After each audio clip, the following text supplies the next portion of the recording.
couple weeks ago, we were talking about Makayla Paige on the pod. Yes. And Jones said, we should get Makayla on the pod. Yeah, I did. And I said, we should do that. Mm-hmm. Well, guess what? It has happened. Yeah, we make things happen, and we make them come true. Makayla carving out some time in her busy schedule of telling people how awesome she is, because she is, as you know, if you're a listener, the NCAA 800-meter national champion as of just a couple weeks ago. Here in studio with us today, Makayla, thanks so much for coming by. Yeah, thank you for having me. I really appreciate it. Okay, so we talked about this race when it happened. This was a crazy race. Just kind of take us through what happened and how you maintained being awesome while there was some adversity going on. Yeah, so in the prelims, I really practiced trying to be in the front of the pack, and that's something that I haven't done in the past, so it was more trying to control my destiny. And then I went out hard again in the finals to put myself in a position to compete with the top people and compete to win. And so I came around the second turn, I was like, well, I guess I'm going to lead this race. Yeah. We'll see what happens. Just trust my training and go for it. And then to me, it seemed like enough space. So I looked to the side and I didn't see anyone, but I kind of got tripped up, and I was like facing forward, running normal, and then suddenly I could see the track, and I was like, what just happened? And it felt like the longest fall. And I rewatched the video, and it was just a split second. I was suddenly back racing, but to me, it felt like forever. But I also heard the whole crowd go, ooh. I was like, I didn't even touch the ground. Yeah. I was like, I didn't touch the ground at all. So when I stood back up and I gave myself like 100 meters to be like, okay, you're still in the race, you're fine. And by 300 meters in, I was back into race mode and back to competing. And around that point, I was like, well, no one went around me, and there's almost only 400 meters left. So I was like, I'm just going to take it. I'm going to make everybody else hurt and make everybody else work for it if they want to beat me. So tried to pick it up a little bit on the third lap, and then last lap, coming around the second to last turn, I looked up and saw my teammates and saw my coaches, and I was like, Makayla, how badly do you want this? And I was like, I want it so badly, and like I want it for them, and like, so yeah, it was really just a matter of getting to the finish line at that point. I mean, these races can be decided by seconds, less than seconds. So, I mean, a trip, a fall, I mean, that could have been severe. Yeah. So how did you, how were you able to so quickly kind of get right back into it? I feel like some people would have been like, well, what an unfortunate thing that just happened. It stinks that this happened. Yeah, it was just, I feel like a matter of like learning from all my past races and just knowing that racing isn't going to be perfect. And like, I've never had a situation where I've almost fallen quite like that, but I think I was able to take those lessons and really apply it there and just remember, calm down, like you know what you're doing, you're still on your feet, you've done this before. So yeah, I just continued like the confidence that I came in with like the race with. Yeah. Did you know going into this race, I am running at a national championship level right now? Yeah, definitely. Like, I mean, obviously, like the ACC meet, half the field in the finals was from the ACC meet. So I was like, I've raced against all these ladies before. I raced against Makayla Rose before. So I knew all of them, and I'm like, they're all really, really good, but I can compete with them. So I was able to take confidence from that and like know that I can compete to win the race. At what point did you start thinking about yourself on that level? Like, they are very good, but also I think I might be very good.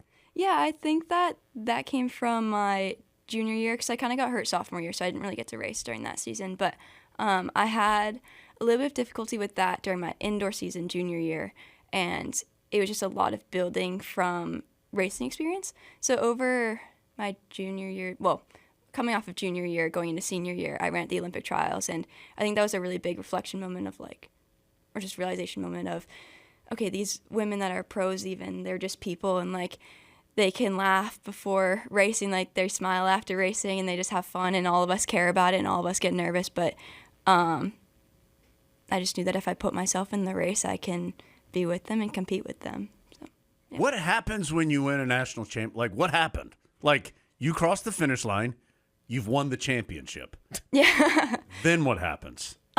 It was a lot of interviewing, but I crossed the finish line, and there was almost like, I couldn't hear anything, and I didn't really feel anything. Like my first thought was, did I finish all the laps? wait a second. Is there one more lap I'm supposed to run? Did I miss anything? And so I immediately got pulled over for an interview, but I didn't remember what I said during that interview because I was too focused on just wanting to get to my teammates and talk to my coaches and family.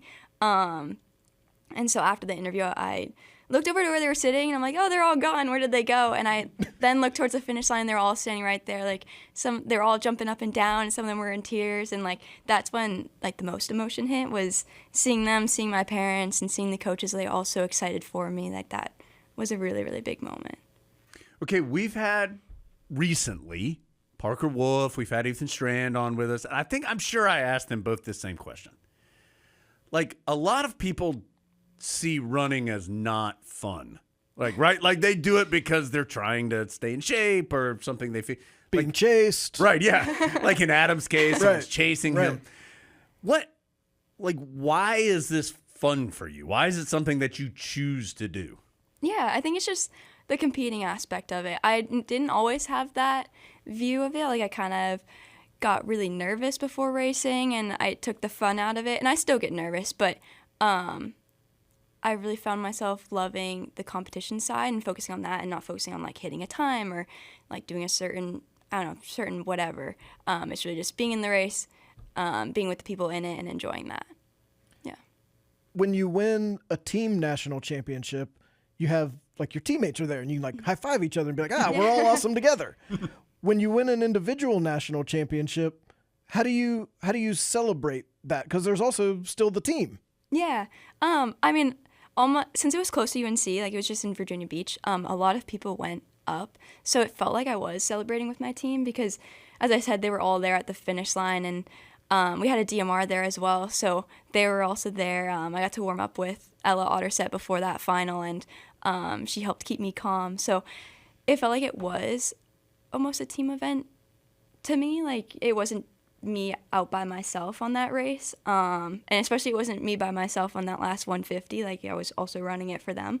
So yeah, I guess it just felt like a team event, even if I was the one technically on the track. What is DMR? Sorry, I don't know what that means. Sorry. Distance medley relay. Oh, so okay. It's like a 1,200 and then to the 400. It's either 1,200, 400, 800 mile. Right. Yeah. Have you felt like a national champion every day since that day? Oh. I mean, probably today in here with us. Yeah, today probably the most, honestly. Yeah, there's a couple things that have been different. Like, I've, like, on this podcast and then a couple other podcasts, but Less cool than this one. Yeah, obviously.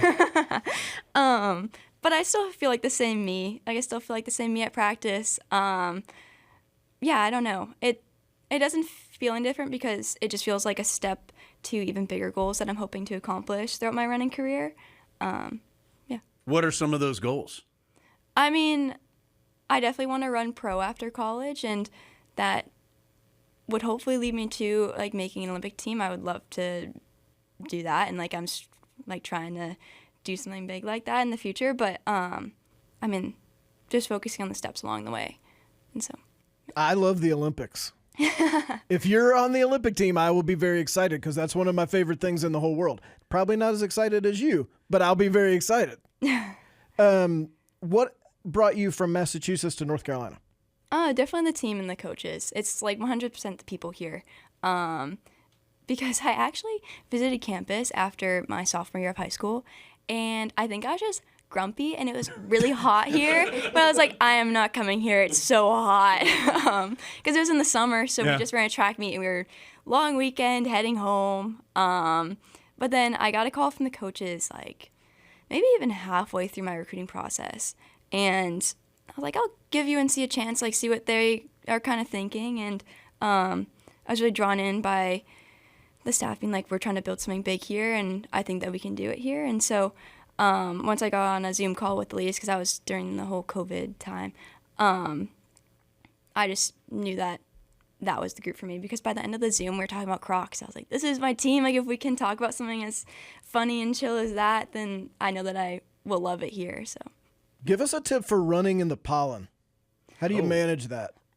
It's really just Well, we say all weather women, and that includes pollen. Like, we just will go out and do it no matter what. Like, if it's downpouring, if it's, well, obviously not if it's dangerous outside, then we can't do that. But just embracing every obstacle and knowing that it's going to make you better. And so if it means kind of suffocating with the pollen, like, that's another thing to train with. And it's also, you're going to be racing in it, you know, so it's good to practice it. And this is the perfect place to do it. Surprisingly, Makayla seems to handle the pollen better than we do, Jones. We were talking about this earlier in the show about how terrible it is, and basically we just never go outside. And you're just an all-weather woman who you are not an all-weather woman. Thrives on the adversity and just spits out the pollen and keeps going. Okay, what do you think about when you're running? Like on a training run, let's say. Like, what do you think about? Do you listen to music? Do you just run? If I'm running by myself, I really just try to give myself time to think about whatever's going on in my life, or just give myself a chance for like silence almost. Because it's a very relaxing moment when you can just go on an easy run and just kind of be. So that's what I do when I'm by myself. But usually I'm running with teammates, and like we have a conversation. There's like a conversation going on. If I'm having a like tough day and I'm struggling to breathe, someone else will usually be talking, and so it's good. Makayla has easy runs, Adam. See, that's very different from most. That's when you're not being chased. Yeah, when you're not being chased. So, like, when you're running, is there any, like, technical, like, at that point, are you like, okay, make sure you get your knees high enough, or whatever it might be. I'm just making stuff up. Or is all of that so ingrained at that point that you don't even think about the, like, technical part of what you're doing?